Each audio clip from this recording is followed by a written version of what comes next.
Tonight on Nation to Nation, our panel of political experts take on yesterday's cabinet shuffle. Dan Vandal is the lone Indigenous minister, but how will he stack up to the former Justice Minister? I do think that although he doesn't have the profile that Jody Wilson-Raybould had, I think that will work in his advantage, because I do think it will give him time to flourish in this role. Alberta's Metis Settlements General Council is in Ottawa this week, and its Public Affairs Director weighs into the Métis identity debate. And Métis people, for a long time, have been told we are less than or not enough. And I think that question will be forever on the minds of Canadians, is who is the Métis? Hello, I'm Todd Lamourant, and welcome to Nation to Nation. Yesterday was a big day in Ottawa as Prime Minister introduced his new cabinet. Carolyn Bennett remains Crown Indigenous Relations Minister. Mark Miller, a frequent guest here on Nation to Nation, is now Indigenous Services Minister, takes over from Seamus O'Regan. And Dan Vandal, a Métis from Winnipeg, becomes the lone Indigenous voice in Cabinet as he becomes Minister of Northern Affairs. To unpack all this, I'm joined by our panel of political experts. Now, Ms. O'Neill, I'm going to start with you. Carolyn Bennett, and you probably don't know this, was the longest serving in that position if we consider Indigenous and Indian Affairs as part of Crown Indigenous Relations since John Munro in the early 80s under Pierre Trudeau. So what does that say to you about maybe why she wasn't shuffled and stayed in that position? Well, I think the Liberals entering with minority government need to find some sort of consistency or continuity. And I think given the troubled area that they are entering right now as they try to work with the other parties and bearing in mind some of the projects that they need to be acting on very quickly, I can see why a decision was made to have her stay. She'll be working very closely in tandem with Ministers Vandal and Minister Miller, and I think it's important in their eyes that there is one person who is familiar with the portfolio as they continue to do this work. Mr. Coburn, have you heard anything about how effective a job she's been doing over these past 4 years? Well, it just seems sort of like a placeholder from my view anyways, is, you know, there has been a lot of disappointment, especially over the recent campaign period, right? Is that during the election period that the government and what APTN reported was the leaked recording of Carolyn Bennett in a private meeting during the campaign period to basically put herself as the client in the appeal of the decision that came out from the Canadian Human Rights Tribunal that awarded damages and some sort of remedy. And again, it was the 8th non-compliance order of this federal government of upholding and addressing the ongoing discrimination violation of Indigenous children's human rights. So I think that's a sore spot that still lingers. It's actually, it would be quite deep, a deep wound moving forward in terms of future generations of when they consider reconciliation. So it's not just on our shoulders now. There's a new generation that's walking into this disadvantage because of the efforts of Minister Bennett. Ms. Lawford, has Bennett been doing enough to make it sink into the public about what Crown Indigenous Relations is all about? From my perspective and from what I'm hearing from my colleagues, both academically and bureaucrats within the federal government, I don't know that there's enough conversation happening between siloed departments still. So with respect to Minister Bennett remaining the minister of that department, it's definitely a benefit because she is then a placeholder of knowledge, and constantly changing ministers and shuffling is very detrimental to the work that needs to be done. So in some ways, that's a great decision by the Prime Minister. I do encourage all of the ministers to work across departments to really, more than the spirit of reconciliation. I'm quite overwhelmed with the amount of spirit I'm experiencing, and I would definitely call for some definite actions, some tangible material allocations of funding, resources, policy changes, program development that benefits Indigenous people across departments. And I do think that if Minister Bennett is a leader by the party, then she has to develop and demonstrate that leadership for the benefit of Indigenous people. Well, a fun fact I'll just throw out there is that I guess the person who's been in Indigenous or Indian Affairs, as it was called, longer than Bennett was Jean White Paper Chrétien. Anyways, we'll turn then now to the appointment of Dan Vandal as Northern Affairs Minister. Caroline, I'll start with you again. He's the lone Indigenous voice in Cabinet now. However, he probably certainly doesn't have the profile that Jody Wilson-Raybould did when she was made Justice Minister 4 years ago. What do you see him bringing to the cabinet? You know, I think definitely the lone voice is always a tough position to be in, but I think Dan Vandal brings quite a lot to cabinet. He's an experienced city councillor, and in Winnipeg, he really led the charge on an Aboriginal youth strategy. So I think, again, to the point that was just made about departments not working in silos, I think he's a person who could start to break them down, because I think a lot of the ideas he brings are really important to Northern Affairs, but I also think that it would lend itself well to some of the newer departments and ministers that we were hearing about. I think he could work well with somebody like Bardish Chagar when they talk about inclusion in youth or even rural affairs. So I do think that although he doesn't have the profile that Jody Wilson-Raybould had, I think that will work in his advantage, because I do think it will give him time to flourish in this role because he does have that experience. Mr. Coburn on Northern Affairs is now a standalone ministry for the first time in decades or maybe ever. It was often rolled into Indigenous Affairs or Indian Affairs, as it used to be called, or Diane, if you remember that, yes. way back in the day. What difference will this make, do you think, for Northerners to have a standalone ministry, or for Indigenous people? Well, I think actually the division now of INAC, or Diane as it was, from Indian Affairs into the two departments and then finally into a third department of Northern Affairs being carved off, it creates more siloing. So it was once one minister that oversaw all three. And there's a great deal of Indigenous overlap with Northern Affairs, so reaching above, you know, the 60-degree latitude there, and the majority population in the north is Indigenous. So it may kind of break up the continuity and see sort of Dan Vandal as a more junior sort of cabinet partner to Crown Indigenous relations. So coordinating, I guess, programs that touches across sort of imaginary border that cuts right through Indigenous nations that border the north may be a little bit difficult. They have unique needs. They can be addressed sort of through their participation in the territorial governments themselves. But I've never seen the division of INAC as beneficial to Indigenous peoples. A coordinated approach with one minister would probably be best in the worst situation that it actually is. So, but him being Indigenous, I guess token representation.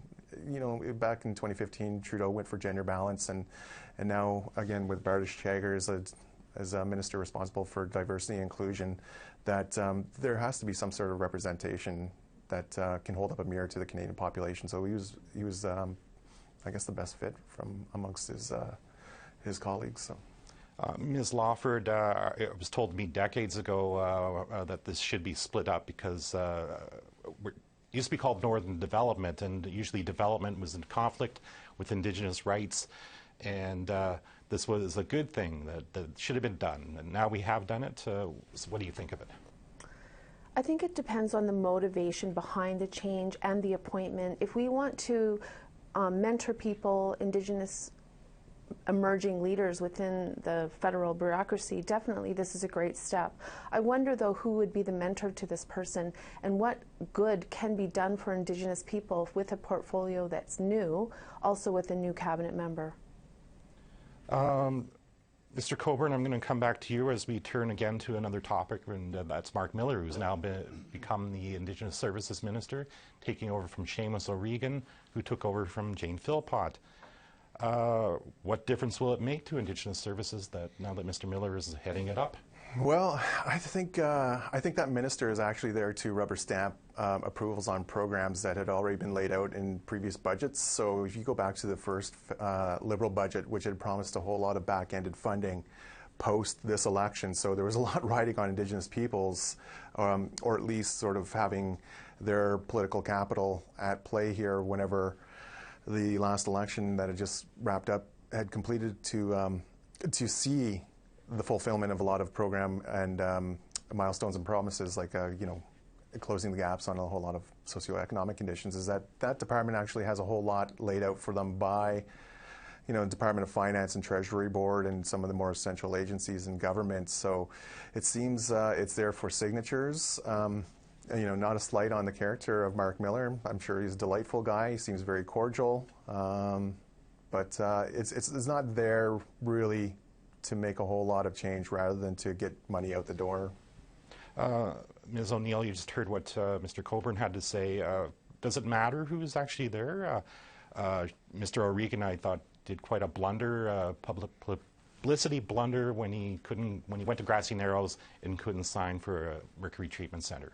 I absolutely think it matters who's there, because I think even if it is rubber stamping or not, you're still interacting with people, and you're interacting with people who are trying to tell you what they want and what they're kind of willing to work for. And I think you need a person there who's willing to go across the country, who's willing to meet with people, who's willing to learn and be humble and listen. And as you've said, we've seen it's been fraught for a while. When Seamus O'Regan came in after Jane Philpott, I think it was a tough time, but I think there were some real problems with the transition, and people lost faith in the government, I think, especially when there had been, to some people, an attempt to bridge that gap. One of the things that I was really interested in hearing was Carolyn Bennett said it wasn't about rebuilding trust, it was about building trust to begin with. So I think acknowledging that you can't rebuild trust if trust wasn't already there in this system. I think what perhaps should have been acknowledged that wasn't is that it doesn't just mean building trust in government or building trust in Canadians. It also means that the Liberals did not build trust the last time, so this time they need to build it. Ms. Lawford, one of your specialties is Indigenous health. I looked up your profile, of course, on Queen's University. And Mr. Miller was asked about the government continuing distinctions-based health approach to health, which he said they'll continue to pursue. Why is this so important, and can the government pull this off? I am encouraged that healthcare is part of this new minority government. And with Mark Miller, if he claims to speak Mohawk well, then he understands the relationships and the importance of building relationships through the knowing of language. So is healthcare going to actually change the provision of healthcare, the engagement with the various healthcare professions available in this country? Or will it be something that appears to be good but not actually make a difference for the people living on reserves, for people living in isolated communities? Every day, even this moment, and regardless of the time zone that you're in, people are being evacuated routinely to receive health care, not just maternity care, but all health care. And there are healthcare professionals, nurses, nurse practitioners, midwives, physicians who want to provide health care on reserves.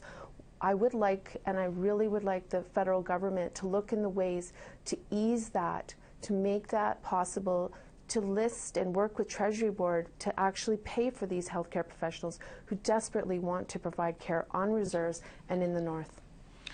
Well, it's going to be interesting to see how this all unfolds. I want to thank you all for coming in and speaking to me. Thank you. Thank you for having us. Thanks, Todd. After the break, the only Métis in Canada that has a land base are meeting in Ottawa. We'll have more on that when we come back.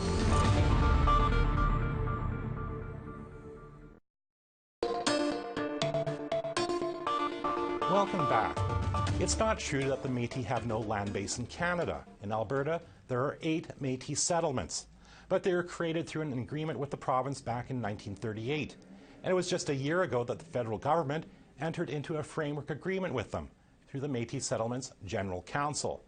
They're back in Ottawa this week, and I'm joined by the Director of Public and National Affairs, Blake Desjardins. Welcome to the show, Mr. Desjardins. Thanks, Todd. It's a pleasure to be here.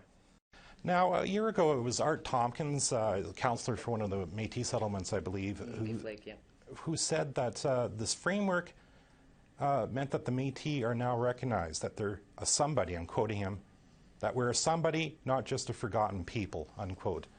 Why did he say that? Well, it's actually a really interesting history. We really got to think about where Métis people, especially thinking about 150 years of Manitoba and Louis Riel, especially we just celebrated or acknowledged Louis Riel Day. We have to really think about what happened at that critical time of the formation of this country and in the presiding decades. Something very unique took place in Alberta in the situation following the rebellion, or the resistance we like to call it. So the resistance that took place in 1885 ended in Batoche and a surrender and execution of Louis Riel. But where did the Métis go? Well, they went across various provinces that we know today across the West, and in Alberta particularly, there was this relationship that was struck between the province and the Métis settlements, one that looked at the condition of our welfare and said that the Métis people are in destitute. So our leadership at the time, my own great-grandfather in Fishing Lake, where I'm from, gathered 500 Métis people and signed a petition saying, Alberta, if you don't believe that we're living in such poor condition, you investigate yourself. And so Alberta did. They struck the Ewing Commission, the first royal commission on Métis people, and this royal commission investigated the province's Métis population and said that they should be given land. in compensation for their own ability to have sustainability. Because the province in the 30s, where they weren't very wealthy, so they said land is the best solution. Well, and I should remind our viewers too that Alberta actually has more Métis people in it than any other province. Not a lot of people know that. Ultimately, what has been happening in the past 11 months then since this framework was signed with Carolyn Bennett? The Métis settlements, our unique position as being not represented by the Métis National Council and not a member of the Métis National Council, puts us in a very unique and maybe vulnerable position in the sense that Canada recognizes Métis people, but recognizes the Métis National Council as one of the only bodies with the ability to represent Métis. That institution, the Métis National Council, has done really good work with Canada, but there's been a gap that's been created. The work that's happened with the Métis National Council hasn't necessarily, in terms of benefit, reflected our success in the settlements. And that could be because of our placement in Alberta. It could be because the issues of jurisdiction are far more complicated, requiring, for example, provincial concurrence because we have provincial legislation. But what we do want to note is that the settlements are unique in the fact that we're actually Métis communities with Métis land, Métis infrastructure, where someone who's born in the settlement is raised on the settlement in our way of life, our language, our culture, our traditions. So our problem is much different than, our problems, I guess, are much different than Métis writ large. You know, our problems aren't related to representation in places like work and things like that in urban centers. Our situation is economic situations where a downturn in Alberta has resulted in nearly 50% unemployment. Our housing condition on the Métis settlements is deplorable. We have over 60% of our houses require major repair. Education at high school attainment, less than 50%. These are dramatic statistics that haven't changed in the last 4 years. Although the government is seeing how Métis people should be benefiting from this, it hasn't translated yet. So the framework, we hope, we would hope, becomes a vehicle, have these discussions come out, and real solutions happen. But we really want to stress that the new government that's incoming, this is a very complicated topic, and we're happy to work with the government on addressing these issues, but it is one that's immediate, because we're talking about people's lives today. You've mentioned the word complicated a couple of times, and I don't know if this complicates things either. You know, as you probably know, the Métis National Council is going through changes right now, and a lot of it has come through the identity. Who is a Métis? Especially out east here, we've got a lot of groups who've come out of the woodwork, so to speak, claiming to be Métis. I suppose, where does the Métis General Council stand on these issues? Well, we have to really think of where the position of Canada, where the position of the Métis National Council, and where the position of the Eastern Métis really are. And I would just go so far as to say that the Métis settlement's position related to identity doesn't actually fit in any of those categories. What we see is Canada's position of Métis is very strictly defined by POWLI. They've interpreted the POWLI decision as being the requirement for rights tests. The who is a Métis, similar to Vanderpeet. We see the Métis National Council almost adopting in totality that Canada's interpretation and saying, Canada, you agree, I agree, we have a mutual agreement on who is Métis for the purposes of identifying Section 35. Sure. Eastern Métis believe that they have a particular stake, mostly related to mixedness, the history of mixedness, which Dr. Chris Anderson, a university professor, dean of Native Studies at U of A, talked a great deal about in his work, and there's other scholars, of course, that do that work. And the Métis settlements believe that it's our right to be able, similar to UNDRIP, it's our right, as we endorsed UNDRIP in November 2016, we believe that every Aboriginal collective, every Indigenous person's collective, should have the right to define who is their membership, who is their citizenship, and how they come to being in that community. I don't think any other Indigenous nation goes to Canada and says, give us a test. But, of course, talking about scholars, you mentioned Chris Anderson, there's another one out there, Daryl LaRue, who you're probably familiar with, is saying a lot of these groups out east, though, are going through their genealogies, finding somebody, and now declaring that they're Indigenous. Again, is that, from what you're saying, if they self-identify then as a group through this one or two ancestors 400 years ago, that they should now be recognized by Canada? Well, the question of recognition by Canada isn't one that we can answer. It's a question that Canadians and their politicians must answer. How would they recognize Indigenous people? And Métis people, for a long time, have been told we are less than or not enough. And I think that question will be forever on the minds of Canadians, is who is the Métis? And for the settlements, the question of who is Métis isn't one that we really care about, to be frank. It's one that we know who's Métis in the community. If you're going to live that way of life, then you're Métis. And that's what we really believe, that if you're living the Métis way of life, then you're Métis, meaning that you live on the land, you live with our ancestors in connection with the kinship, in connection with land. So our relationship to the question of identity is far less complex, because we like to believe that that question maybe convolutes or takes up space, actually, and does something which is a disservice to Indigenous people, which is there's real issues. Like I mentioned earlier, 50% of our children don't get a grade 12 education. And we have scholars, and good on them for doing the hard work of figuring out how we create bona fide Métis.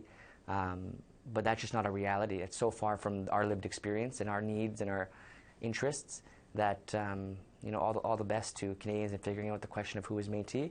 But we guarantee if someone comes to our settlement, that will not be a question. Well, I could go on and on about this because it's such a big issue, but out of time, I want to thank you, Mr. Desjardins, for speaking to me. And next time you're in Ottawa, feel free to drop by. Oh, my pleasure, Todd. This has been great.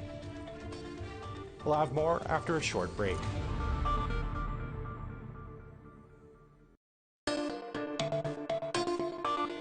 Welcome back. At the beginning of the show, we spoke about the new Indigenous Services Minister, Mark Miller.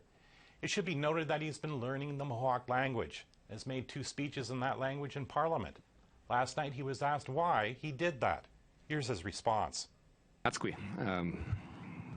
Wagachinuni nechi tagariwanunus neti auriwage. Toganske katawiasta. Zego katawiastas skawistage nigariwas. Tiawani zeragi. Nekchi ezochi wandora neganyageha. Otsuni geha ga. Chirhasa ga. So I'll translate for the benefit of all of you. I'm very happy you asked that question. It is. I've been studying about an hour a day in Mohawk, Ganyangeha, but it is not an easy language. That's essentially what I said.